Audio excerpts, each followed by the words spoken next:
Hello dear student, मैं सुरेंद्र यादव स्वागत करता हूं आपके चहेते चैनल साइड में।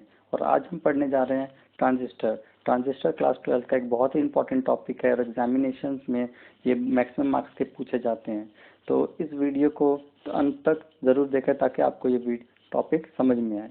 तो सबसे पहले हम शुरू करते हैं कि ट्रांजिस्टर होता क्या है। ट्रांजिस्टर एक 3 टर्मिनल डिवाइस है जो कि बनता है पी टाइप ऑफ सेमीकंडक्टर को दो एन टाइप ऑफ सेमीकंडक्टर के बीच सैंडविच करके, या तो एक एन टाइप ऑफ सेमीकंडक्टर को दो पी टाइप ऑफ सेमीकंडक्टर के बीच में हम सैंडविच करते हैं। तो इस तरह से हमारे पास दो तरह के ट्रांजिस्टर फॉर्म होते हैं। सबसे पहला है एनपीएन ट्रांजिस्टर और दूसरा है पीएनपी ट्रांजिस्टर।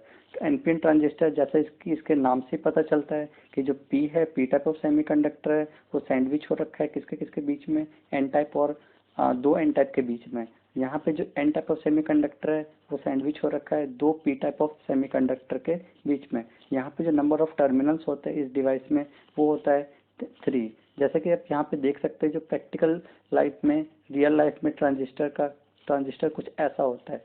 तो आइए हम ट्रांजिस्टर के बारे में कुछ और इंफॉर्मेशन पढ़ते हैं। यहाँ पे क्या है, ट्रांजिस्टर एक ऐसा डिवाइस है जो वीक सिग्नल को लो रेजिस्टेंस से हाई रेजिस्टेंस की तरफ ले जाता है। तो इसीलिए हम इसको क्या कहते हैं, ट्रांजिस्टर कहते हैं। ट्रांजिस्टर मतलब transfer of signal from low resistance to high resistance. या सिंपल वर्ड में कहे कि जो हमारा ट्रांजिस्टर है वो रेगुलेट करता है और सिग्नल और वो करंट को एम्पलीफाई करता है। तो ट्रांजिस्टर एक स्पेशल टाइप ऑफ डिवाइसेस है जो हमें करंट और वोल्टेज को कंट्रोल करने में, सर्किट में हेल्प करता है। हम इसको कैसे अचीव कर सकते हैं? This can be achieve by controlling the voltage across to transistor lead. कि हम कोई भी दो ट्रांजिस्टर लीड के बीच में वोल्टेज को जब कंट्रोल करेंगे तो क्या होगा, हम पूरे डिवाइस में हम करंट को कंट्रोल कर सकते हैं। Each transistor has 3 leads. 3 leads है, 3 टर्मिनल है इसके। Transistor have 3 terminals, namely emitter, collector or base.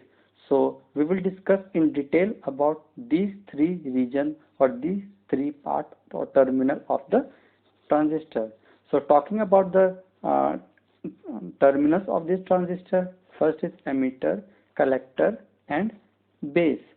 So if you look at this diagram, the emitter is very highly doped. That means it is highly doped as compared to the base and the collector. The doping level of the emitter is much greater than the base and the collector, and the base is lightly doped out of these 3 region of the transistor, and collector is intermediately doped. Okay, so talking about the width of this region, emitter's width is intermediate, okay, as compared to base and collector, and the collector region has the greatest width. यहाँ पे जो width है collector का वो सबसे ज़्यादा होगा, base का सबसे कम होगा और एमिटर का इंटरमीडिएट में होगा। लेकिन डोपिंग के मामले में जो एमिटर का जो डोपिंग है वो सबसे ज़्यादा होगा as compare to the base and collector. Base का जो डोपिंग होता है वो बहुत ही कम होता है। ठीक है, तो ये हमारा हुआ difference, major difference between the emitter, base and collector. अब यहाँ पे अगर ध्यान से देखें तो हमारे पास एक एमिटर है जो कि है, हम बेसिकली जो हम अपने स्टडीज में मतलब पढ़ते हैं, ठीक है, वो हम एनपीएन ट्रांजिस्टर के बारे में हम ज़्यादा स्टडी करते हैं। ऐसा क्यों है? पीएनपी ट्रांजिस्टर को हम ज़्यादा इसलिए स्टडी नहीं करते क्योंकि पीएनपी में जो 2 लेयर है वो क्या है, पी लेयर है। ठीक है, तो पी मतलब क्या होता है, होल्स, और होल्स की जो कंडक्टिविटी होती है वो कम होती है as compare to the electron. तो एनपीएन ट्रांजिस्टर में हमारा जो चार्ज कैरियर है वो ज़्यादातर क्या है, इलेक्ट्रॉन्स है, और पीएनपी में जो हमारे ज़्यादातर जो चार्ज कैरियर है वो कौन सा है, होल्स है। तो इलेक्ट्रॉन की कंडक्टिविटी ज़्यादा होगी, वो डिवाइस में इजीली मूव कर सकता है। लेकिन होल्स क्या होता है, holes is basically the lack of electron at a particular crystal site. किसी क्रिस्टल साइट में जब एक इलेक्ट्रॉन का कमी हो जाती है तो वो होल्स क्रिएट करता है। उस होल्स को कौन फिल करता है, इलेक्ट्रॉन फिल करता है। तो इस तरह से करंट मूव करता है, तो जिसकी वजह से जो होल्स की जो कंडक्टिविटी है पूरे सर्किट में वो कम है। तो इसी वजह से हम जो प्रैक्टिकल लाइफ में, प्रैक्टिकल पर्पस के लिए हम एनपीएन ट्रांजिस्टर को यूज करते हैं। तो अब हम आइए उसके वर्किंग के बारे में पढ़ते हैं कि वर्क कैसे करता है। यहाँ पे क्या है, हमारे पास दो जंक्शन बनता है ट्रांजिस्टर में, तो इसलिए हम इस ट्रांजिस्टर को हम बीजेटी भी कहते हैं। बीजेटी मतलब बाई जंक्शन ट्रांजिस्टर, मतलब कि इस ट्रांजिस्टर में दो जंक्शन बनेगा। पहला जंक्शन बनेगा एमीटर और बेस के बीच में, और दूसरा बनेगा बेस और कलेक्टर के बीच में। यहाँ पे एमिटर का काम होता है कि चार्ज कैरियर को एमिट करना। क्या करना? चार्ज कैरियर को एमिट करना। और कलेक्टर का काम होता है कि जो एमिटर ने जो चार्ज कैरियर दिया है वो क्या करना? कलेक्ट करना। ठीक है, तो इस तरह से एमिटर, बेस और कलेक्टर का अपना अपना रोल है इस ट्रांजिस्टर में। तो आइए देखते हैं कि चार्ज कैरियर्स का कैसे कैसे मूवमेंट होता है इस सर्किट में। तो सबसे पहले बात करते हैं कि एमिटर बेस के बारे में। ठीक है, यहाँ पे जब ट्रांजिस्टर को अगर हमें properly as a amplifier use करना है या फिर सर्किट में वोल्टेज करंट को रेगुलेट करने के लिए यूज करना है, तो हम क्या करते हैं, जो एमिटर बेस है उसको हम फॉरवर्ड बाइस में रखते हैं, और जो बेस कलेक्टर है उसको हम रिवर्स बाइसिंग में रखते हैं। हमने पिछले वीडियोस में डिस्कस किया था कि कैसे कैसे हम फॉरवर्ड बाइसिंग करते हैं और कैसे रिवर्स बाइसिंग करते हैं, और कैसे पोटेंशियल बैरियर का जो विड्थ है वो इंक्रीज हो रहा था या डिक्रीज हो रहा था। ठीक है, अब यहाँ पे बात कर लेते हैं कि जब हम एमिटर बेस को जब फॉरवर्ड बाइस में रखते हैं, when we put emitter and base in forward bias, then what happens at the emitter side, there is a negative potential develop. यहाँ पे क्या होता है, नेगेटिव पोटेंशियल डेवलप हो जाता है due to the negative terminal of the battery. अब यहाँ पे जैसे नेगेटिव टर्मिनल डेवलप होगा तो क्या होगा, यहाँ पे पहले से यहाँ पे एन टाइप ऑफ सेमीकंडक्टर में मेजॉरिटी चार्ज कैरियर क्या है, इलेक्ट्रॉन है। तो यहाँ पे पहले से इतने सारे इलेक्ट्रॉन है, ऊपर से हम क्या कर रहे हैं, यहाँ पे नेगेटिव पोटेंशियल दे रहे हैं इस टर्मिनल को, एमिटर टर्मिनल को। इसकी वजह से क्या होगा, यहाँ के जो इलेक्ट्रॉन्स होंगे एंड एन साइड के जो इलेक्ट्रॉन्स होंगे वो रिपेल करना शुरू कर देंगे। ठीक है, इस नेगेटिव पोटेंशियल की वजह से। और जब ये रिपेल करेंगे तो वो किधर की तरफ मूव करना चाहेंगे, वो बेस की तरफ मूव करना चाहेंगे। ठीक है, तो जब ये बेस की तरफ मूव करेगा तो बेस में क्या है, बेसिकली होल्स है, और हमने पहले जो बेस की जो डोपिंग का जो लेवल रखा है वो सबसे कम रखा है। इसका मतलब ये हुआ कि यहाँ पे जितने इलेक्ट्रॉन्स होंगे वो यहाँ पे न्यूट्रलाइज करने की कोशिश करेंगे बेस के साइड में होल्स के साथ कंबाइन करके, लेकिन यहाँ पे होल्स का जो कंसंट्रेशन है वो बहुत ही कम है। तो सपोज यहाँ पे 100 होल्स यहाँ से मूव कर रहे हैं एमिटर साइड से। ठीक है, और यहाँ पे बेस में सिर्फ 5 ही होल्स है, तो क्या होगा, सिर्फ 5 ही इलेक्ट्रॉन इस होल्स के साथ मिलके न्यूट्रलाइज करेंगे।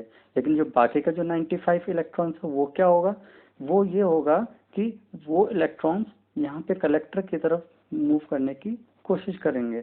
लेकिन यहाँ पे जो पहले से ही इतने सारे इलेक्ट्रॉन्स है कि यहाँ के जो सारे इलेक्ट्रॉन वो मूव नहीं कर पाएंगे, एमिटर वाले इलेक्ट्रॉन। क्यों? क्योंकि यहाँ पे ये जो कलेक्टर वाले इलेक्ट्रॉन है वो एमिटर वाले इलेक्ट्रॉन को रिपेल करने की कोशिश करेंगे। ठीक है, तो यहाँ पे क्या हुआ कि कुछ तो चले गए, सपोज 90 जो इलेक्ट्रॉन है वो तो यहाँ पे चले गए। ठीक है, तो यहाँ पे बचा कितना, 100 इलेक्ट्रॉन था। 100 इलेक्ट्रॉन में से 5 इलेक्ट्रॉन होल्स के साथ न्यूट्रलाइज कर गया, बचा हमारे पास 95 इलेक्ट्रॉन। अब 95 इलेक्ट्रॉन क्या होगा, 95 इलेक्ट्रॉन का ये होगा कि जो 90 इलेक्ट्रॉन है वो तो कलेक्टर साइड में मूव कर गए, लेकिन जो बाकी 5 इलेक्ट्रॉन है वो किधर मूव कर गए, बेस की तरफ मूव कर गए। वो किस में कंट्रीब्यूट करेंगे, बेस करंट में कंट्रीब्यूट करेंगे। तो यहाँ पे मैंने सिर्फ एक एग्जांपल लिया है 100 इलेक्ट्रॉन्स का, यहाँ पे एक्चुअली बहुत सारे इलेक्ट्रॉन्स का इन्वॉल्वमेंट होता है, तो मैंने प्रैक्टिकल पर एक्सप्लेनेशन के लिए सिर्फ 100 इलेक्ट्रॉन्स का कंसिडर किया है। ठीक है, तो यहाँ पे क्या हुआ, अब जो हमारे यहाँ पे इलेक्ट्रॉन्स है वो एडअप हो जाएंगे, किसकी वजह से, जो इलेक्ट्रॉन एमिटर से आए हैं और जो पहले से ही कलेक्टर में इलेक्ट्रॉन्स थे। अब वो इलेक्ट्रॉन्स क्या होंगे, वो मूव करना शुरू कर देंगे किधर, ये VCC की तरफ। तो ये हमारा VCC एक्चुअली जो रिवर्स बायस है उसको हम VCC बोलते हैं, जो किसके किसके बीच में प्रेजेंट होता है, बेस और कलेक्टर के बीच में। और हमने VEE नाम दे रखा है किसका, एमीटर और बेस के बीच में जो फॉरवर्ड करंट होता है उसको क्या नाम दे दिया हमने, VEE। ठीक है, तो यहाँ पे क्या हुआ कि हमारा जो करंट है, ठीक है, जो हमारा एमीटर करंट होगा, ठीक है, एमीटर करंट किसकी वजह से जनरेट हुआ, due to the repulsion of electron at the emitter side. ठीक है। और यहाँ पे जो कलेक्टर करंट बनेगा वो किसकी वजह से बनेगा, due to the motion of electron from collector to the reverse biasing battery which is used for reverse biasing. ठीक है, वो किधर चला जाएगा, पॉजिटिव टर्मिनल के किसके, रिवर्स बाइसिंग के पोटेंशियल की तरफ। ठीक है, तो यहाँ से क्या हुआ, ये हमारा एमिटर करंट बन गया, इधर क्या हुआ कलेक्टर की तरफ, ये हमारा कलेक्टर करंट बन गया। और दूसरा क्या होगा, ये हमारा होगा बेस करंट। ठीक है, क्योंकि इलेक्ट्रॉन इधर की तरफ मूव कर रहा है तो ये क्या कंट्रीब्यूट करेगा, बेस करंट कंट्रीब्यूट करेगा। ठीक है, तो यहाँ पे हमने देखा कि ये जो हमारा एमिटर करंट है, हमें पता है कि जो इस पॉइंट पे जो टोटल इनकमिंग करंट होता है वो टोटल आउटगोइंग करंट के इक्वल होता है। जैसे हमने किरचॉफ्स लॉ पहले ही पढ़ा हुआ है। तो यहाँ पे क्या होगा, जो इनकमिंग करंट हमारा कितना है, IE है। ठीक है, और आउटगोइंग क्या है, IB और IC है कि नहीं। तो यहाँ पे क्या होगा, जो IE होगा वो किसके इक्वल होगा, IB प्लस IC के इक्वल होगा। ठीक है, तो यहाँ पे हमने देखा कि हमने हमारे शुरू में जो सर्किट था वो लो रेजिस्टेंस सर्किट था, है कि नहीं, क्योंकि ये जो हमारा जंक्शन है वो क्या है, लो रेजिस्टेंस है अभी। ठीक है, लेकिन जैसे ही चार्जेस का मूवमेंट हुआ इस सर्किट में हमारा क्या हो गया, हाई रेजिस्टेंस हो गया, है ना। तो हमने क्या किया, जो हम लो रेजिस्टेंस सर्किट से हम किधर की तरफ चले गए, हाई रेजिस्टेंस सर्किट में। तो इसीलिए हम ट्रांजिस्टर को कहते हैं, हम इसीलिए ट्रांजिस्टर का नाम ट्रांजिस्टर है, क्योंकि वो लो रेजिस्टेंस सर्किट से हाई रेजिस्टेंस सर्किट की तरफ वो मूव करता है। ठीक है, तो अब यहाँ पे क्या है कि हम ट्रांजिस्टर को सिंबॉलिक फॉर्म में भी रिप्रेजेंट कर सकते हैं। तो इस तरह का कुछ डायग्राम है हमारा ट्रांजिस्टर का। ये हमारा डायग्राम हुआ, पहला जो है वो NPN ट्रांजिस्टर का है, और दूसरा जो डायग्राम है वो किसका सिंबल है, PNP ट्रांजिस्टर का। तो कभी भी किसी सर्किट में आप इस तरह का कुछ सिंबल देखते हैं तो आप पहचान जाइएगा कि ये किसका सिंबल है, NPN का है। वो कैसे, यहाँ पे जो एमीटर की तरफ जो एरो होगा वो बाहर की तरफ होगा, क्योंकि हमने यहाँ पे देखा है कि जो यहाँ पे जो एमीटर है वो एमीटर से करंट बाहर की तरफ निकल रहा है। ठीक है, तो ये हमारा बन जाएगा NPN ट्रांजिस्टर का सिंबल, और ये हमारा बनेगा PNP ट्रांजिस्टर का सिंबल। PNP ट्रांजिस्टर में एक्चुअली जो करंट है वो एमीटर की तरफ मूव करता है। तो आई होप आपको ये वीडियो, आपको आज का लेक्चर समझ में आया होगा। अगर आपको आज का ये लेक्चर समझ में आया हो तो इस वीडियो को लाइक करें। आप नीचे वैल्यूएबल सजेशन कमेंट बॉक्स में डाल सकते हैं, और अगर आपको ये वीडियो पसंद आए तो इस चैनल को सब्सक्राइब करें। तो मिलते हैं नेक्स्ट वीडियो में, तब तक के लिए thank you so much, have a nice day, bye bye.